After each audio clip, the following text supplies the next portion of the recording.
होता है?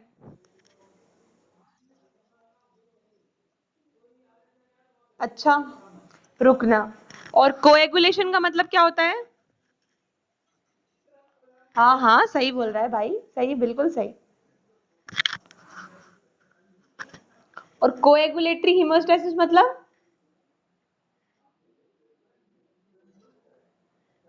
उस चीज का कोएगुलेशन होना। कैसे? मतलब कोएगुलेशन का मतलब भी होता है परमानेंट थक्का जमना, और हीमोस्टेसिस का मतलब रहता है अपना टेम्परेरी खून रुकना। तो ये जो थक्का जमता है ना अपना खून का, जो कि खून को रोकने के लिए प्रोसेस है, वो इसलिए ऐसा होता है कि अगर मान लो अपने को कहीं कट लग गया है, या अपने को मतलब कहीं से भी कोई भी खरोंच लग गई है, तो अपना खून अपना बह रहा है, तो उसको रोकना पड़ेगा ना, नहीं तो वो तो पूरा चला जाएगा। तो इसके दो पाथवे रहते हैं, एक रहता है एक्सट्रिंसिक पाथवे और एक रहता है अपना इंट्रिंसिक पाथवे। वो क्या होता है, कैसे होता है, अभी अपन पढ़ेंगे। कल मैंने आपको एक और चीज याद करने को दी थी। कल मैंने आपको बोला था कि आप ये सब पढ़ के आना अपने प्लाज्मा क्लॉटिंग फैक्टर। कितने लोग पढ़ के आए इसको? कितने लोग पढ़ के आए प्लाज्मा क्लॉटिंग फैक्टर्स? अच्छा, नंदिनी पढ़ के आई, और कोई पढ़ के आया? और कोई पढ़ के नहीं आया क्या? ठीक है, इसको अब एक बार मैं आपको रिपीट करवा दे रही हूँ कि ये अपने 13 क्लॉटिंग फैक्टर्स रहते हैं जो कि अपनी ब्लड क्लॉटिंग में हेल्प करते हैं। अब 13 क्लॉटिंग फैक्टर्स अपने कौन कौन से होते हैं? फैक्टर नंबर 1 होता है फाइब्रिनोजन, फैक्टर नंबर 2 होता है प्रोथ्रोम्बिन, फैक्टर नंबर 3 होता है अपना टिश्यू फैक्टर, 4 होता है कैल्शियम, फिफ्थ ए होता है अपना प्रोएसिलरेसिन, फिर सिक्स्थ अपना होता है, मतलब सिक्स्थ इसमें नहीं दिया है, अपना इनको डायरेक्ट सेवेंथ याद रखना है। सेवेंथ अपना होता है प्रो कन्वर्टिन। ये जो फिफ्थ नंबर का है ना, इसको अपन बोलते हैं स्टुअर्ट लिटिल फैक्टर, और इसमें लिखा नहीं है। फिर 8वें नंबर का है अपना एंटी हीमोफिलिक फैक्टर, इसलिए अगर इसकी कमी हो जाती है तो अपन को हो जाता है हीमोफीलिया। फिर 9वें नंबर के को अपन बोलते हैं क्रिसमस फैक्टर। 10वें नंबर के को बोलते हैं अपन स्टुअर्ट फैक्टर। 11वें को अपन बोलते हैं प्लाज्मा थ्रोम्बोप्लास्टिन एंटीसीडेंट। 12वें को अपन बोलते हैं हैगमेंस फैक्टर। और 13वें को अपन बोलते हैं फाइब्रिन स्टेबलाइजिंग फैक्टर। आई बात समझ में? हाँ ना, कुछ करते रहा करो, तो मुझे समझ आता रहेगा कि हाँ कोई है क्लास में और मैं किसी को सुनाई आ रही हूँ। आई बात समझ में ये? हाँ, इसमें समझ में आने जैसा कुछ नहीं था, ये रटना है आपको बैठ के। इसके पूरे 13 के 13 अपन को याद रखने हैं कि कहाँ पे मतलब कौन से फैक्टर का क्या नाम है और कहाँ पे यूज होता है वो। अब अपन ये पढ़ते हैं सबसे पहले ब्लीडिंग टाइम और क्लॉटिंग टाइम क्या होता है। अभी वापस आ रही हूँ मैं कोएगुलेशन पाथवे पे, वो बहुत ज्यादा इंपॉर्टेंट है। ब्लीडिंग टाइम अपना होता है जो अपन को अपनी इंजरी हुई है, जैसे ही अपने को इंजरी हुई तो ब्लीडिंग चालू हुई, उससे लेके और कितनी देर में अपनी स्टॉप हो गई ब्लीडिंग, उसको अपन बोल रहे हैं ब्लीडिंग टाइम, जो कि नॉर्मली होता है अपना 1 से लेके 5 मिनट तक का। और क्लॉटिंग टाइम अपन किसको बोलते हैं? क्लॉटिंग टाइम अपन उसको बोलते हैं कि जो अपन को उसमें ब्लीडिंग चालू हुई उससे लेके अपना फाइब्रिन का फॉर्मेशन कब तक हुआ है, मतलब कि रक्त का थक्का परमानेंट वाला कब तक जमना चालू हुआ है, इसको लगता है नॉर्मली 2 से 8 मिनट। अब देखो ब्लीडिंग टाइम और क्लॉटिंग टाइम में डिफरेंस क्या है कि स्टॉपेज ऑफ ब्लीडिंग तो कब हो जाता है अपना, जैसे ही अपना प्लेटलेट का एग्रीगेशन होना चालू रहता है, कि प्लेटलेट थोड़े से पास में आना शुरू हुए, तो वैसे ही अपना हीमोस्टेसिस हो जाता है, टेम्परेरी प्लेटलेट प्लग फॉर्मेशन चालू हो गया, तो उसको अपन बोल रहे हैं ब्लीडिंग टाइम। और क्लॉटिंग टाइम अपन किसको बोल रहे हैं कि जबकि पूरा फाइब्रिन अपना आ गया है। फाइब्रिन रहता है एक नेटवर्क, एक जाला रहता है, छोटे छोटे छोटे धागों से मिलकर बना रहता है, तो वो अपने उसको खून को रोकने में हेल्प करता है, इसलिए अपन उसको बोल रहे हैं क्लॉटिंग टाइम। यहाँ पे किसी को डाउट हो तो मुझे बता दो, मैं रिपीट कर दूंगी। किसी को कोई डाउट है क्या?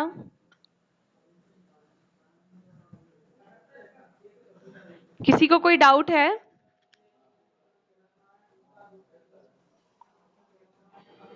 ब्लीडिंग टाइम कल की क्लास में था तू? हाँ तो सुन मेरी बात, कल मैंने एक चीज बताई थी कि अपना जो मतलब अपन को कहीं भी लग जाती है, जैसे अपन खेतों में काम करते हैं या अपन गिर गए हैं, अपन क्रिकेट खेलने गए हैं, तो मान लो अपने घुटने में लग गई, तो अपनी ब्लीडिंग चालू हो जाती है, उससे खून आना चालू हो जाता है। ये वाली बात आई समझ में? तो उसके बाद अपन उसको दबा लेते हैं, जैसे मान लो अपन चाकू से कट गए, तो अपन घर में क्या करते हैं कि उस पे पट्टी बांध लेते हैं या अपन उसको दबा लेते हैं तेज से, तो खून का रुकना चालू, खून रुक गया अपना, अब आगे और नहीं निकल रहा,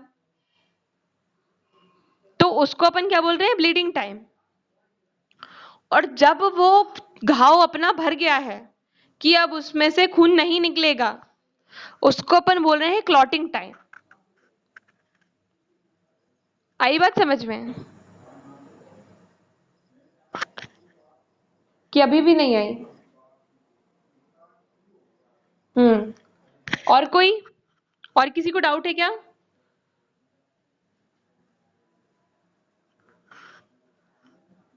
और किसी को डाउट है? ओके, समझ आ गया है मतलब। तो अब अपन इस पे पीछे जा रहे हैं, ठीक है? ये अपना कोएगुलेटरी पाथवे पे जा रहे हैं कि कैसे होता है। तो मैंने आपको बताया था कि दो पाथवे से होता है, एक एक्सट्रिंसिक पाथवे होता है और एक अपना इंट्रिंसिक पाथवे होता है। तो एक्सट्रिंसिक पाथवे और इंट्रिंसिक पाथवे एक जगह पे आके अपना ओवरलैप होता है, इसको अपन बोलते हैं क्या? Common pathway. तो एक्सट्रिंसिक पाथवे का में सबसे पहले क्या हुआ कि सबसे पहले मान लो कि अपनी वेसल इंजर हुई, अपने को थोड़ी सी भी अपनी वेसल को, अपन कहीं से कट गए, कहीं से कुछ हो गया, जल गए, कुछ भी हो गया, ब्लीडिंग चालू हो गई, तो सबसे पहले, अब ब्लीडिंग के बाद ये क्लॉटिंग की बात कर रहे हैं अपन, ब्लीडिंग तो हो गया, ब्लीडिंग का जो मामला है वो हो चुका है कंप्लीट। तो सबसे पहले क्या आया? जो अपना फैक्टर नंबर छठवां था, सॉरी सातवां था, तो जो फैक्टर नंबर सातवां था वो अपना एक्टिवेटेड हुआ, और फैक्टर नंबर सातवें ने अपना कॉम्प्लेक्स बना लिया, एक्टिवेटेड। फैक्टर नंबर सातवां कौन सा था? इधर से देखो, फैक्टर नंबर सातवां कौन सा था? अपना प्रो कन्वर्टिन। इसको प्रो कन्वर्टिन अपन क्यों बोल रहे हैं? क्योंकि ये अपना कन्वर्ट करता है, ये प्रो कन्वर्टर रहता है, और फिर बाद में अपना क्या, कोई कुछ बोल रहा है? ये प्रो कन्वर्टर रहता है, तो ये अपना 7 नंबर का एक्टिवेटिंग कॉम्प्लेक्स बना लेता है, सबसे पहले इसने ये करा। अब जो 7 नंबर का ये एक्टिवेटेड कॉम्प्लेक्स बना, ये फिर फर्दर क्या करता है अपना कि जो 10वें नंबर का है अपना स्टुअर्ट लिटिल फैक्टर है, उसको एक्टिवेट कर देता है।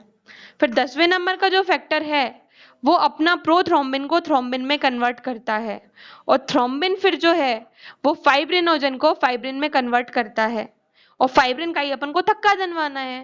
अपन क्लॉटिंग टाइम यही तो बोल रहे थे कि ब्लीडिंग जब से चालू हुई है तब से लेके अपने फाइब्रिन के बनने तक का टाइम को अपन क्लॉटिंग टाइम बोल रहे थे, तो फिर यही हो जाएगा, ये अपना एक्सट्रिंसिक पाथवे है। अभी थोड़ा सा कम समझ आ रहा होगा, एक दो बार अच्छे से रिपीट करूंगी तो तुमको बहुत अच्छे से समझ आएगा। फिर इंट्रिंसिक पाथवे की अपन बात करते हैं। तो देखो, अपन को अपनी बॉडी को पता कैसे चलेगा कि कब अपने को एक्सट्रिंसिक पाथवे एक्टिवेट करना है और कब अपने को इंट्रिंसिक पाथवे एक्टिवेट करना है। एक्सट्रिंसिक पाथवे अपन तब एक्टिवेट करते हैं जब जो वेसल है ना वो सुपरफिशियल इंजर रहती है, और अगर अपनी वेसल को मतलब डीप चोट पहुंची है, मतलब अगर डीपली इंजर हुई है, तो उसका जो वो रहता है ना वो इंट्रिंसिक पाथवे से जाता है। ये है इसका फंडा। अब इंट्रिंसिक पाथवे में सबसे पहले क्या हुआ कि अपन ने मान लो कि अपनी इंटरनली वेसल इंजर हो गई है, तो सबसे पहले अपने 12वें नंबर का एक्टिवेट होगा, तो 12वें नंबर का एक्टिवेट होके फिर जो एक्टिवेटेड है वो 11वें नंबर के को एक्टिवेट करेगा, फिर एक्टिवेट करके जो 11वें नंबर वाला है वो 9वें नंबर को एक्टिवेट करेगा, और फिर फर्दर वापस से फिर वो 9वें नंबर वाला है वो 10वें नंबर वाले को करेगा। फिर जो अपन उसी में देख रहे थे इंट्रिंसिक में कि जो 10वें नंबर का है वो प्रोथ्रोम्बिन को थ्रोम्बिन में कन्वर्ट करेगा, और फिर थ्रोम्बिन जो है वो फाइब्रिनोजन को फाइब्रिन में कन्वर्ट करेगा, और फिर फाइनली वो फाइब्रिन का पॉलीमर बना लेंगे। पॉलीमर और मोनोमर में तो डिफरेंस समझते हो ना तुम लोग?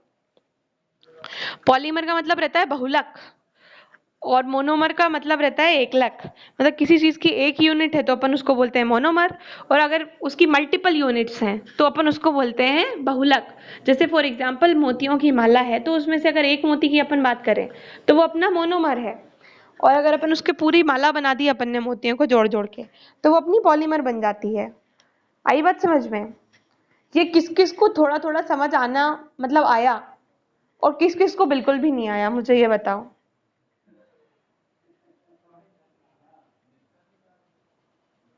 किस किस को थोड़ा थोड़ा समझ आया और किस किस को बिल्कुल भी नहीं आया? अनम्यूट करो और बताओ मुझे। बिल्कुल भी नहीं आया। हाँ, और कितने वाले कैंडिडेट हैं बिल्कुल भी नहीं वाले? फटाफट बताओ।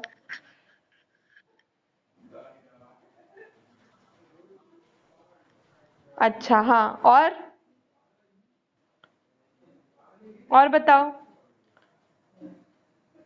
किसको बिल्कुल भी नहीं आया, किसको थोड़ा भी नहीं आया, किसको सब आ गया? उस हिसाब से फिर मैं आगे पढ़ाऊंगी। हाँ। हाँ, ठीक है। अरे वो एक और बार तो मैं पढ़ाऊंगी, मुझे पता है एक बार में नहीं आएगा। मैंने कल ही बोल दिया था कि कल अपन यही पढ़ेंगे सिर्फ, क्योंकि तुमको टाइम लगेगा। क्या?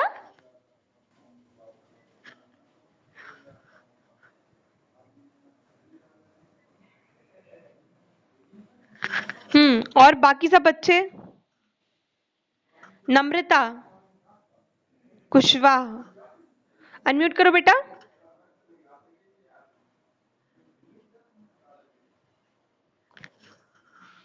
तू बार बार अपना माइक क्यों ऑफ कर लेती है? तेरे को मेरी आवाज नहीं आती होगी ना फिर?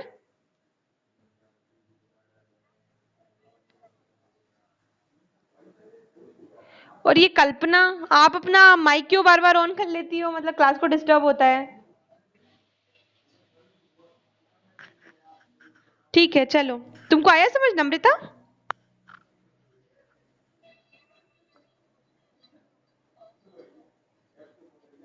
अच्छा, ठीक है। तो मैं स्टार्टिंग से बता रही हूँ। जहां पे भी तुमको लगा करे ना, किसी को भी, सबसे बोल रही हूँ मैं, वहीं पे टोक दिया करो।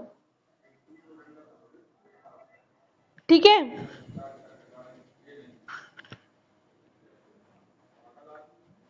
म्यूट कर लो अपने आप को।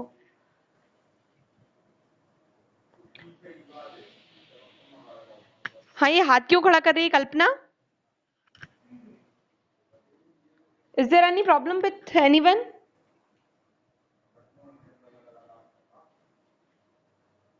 अच्छा, अपन आगे कंटिन्यू कर रहे हैं। अभी फिर से चले गए बच्चे, फिर बोलेंगे कि हमको फिर से बताओ। By the way, upon continue कर रहे हैं, जिसको आना है आए, जाना है जाए।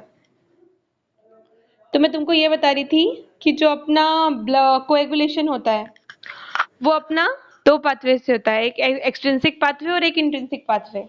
और जो चीज दोनों के बीच में कॉमन जाती है, उसको अपन बोलते हैं,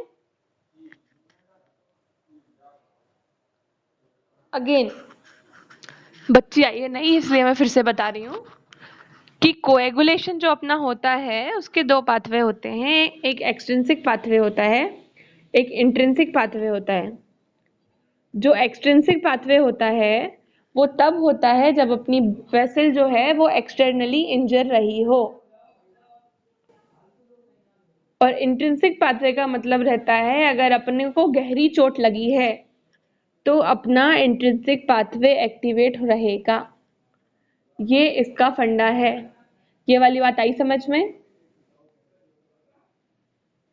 इसके बाद अगर अपन एक्सट्रिंसिक की बात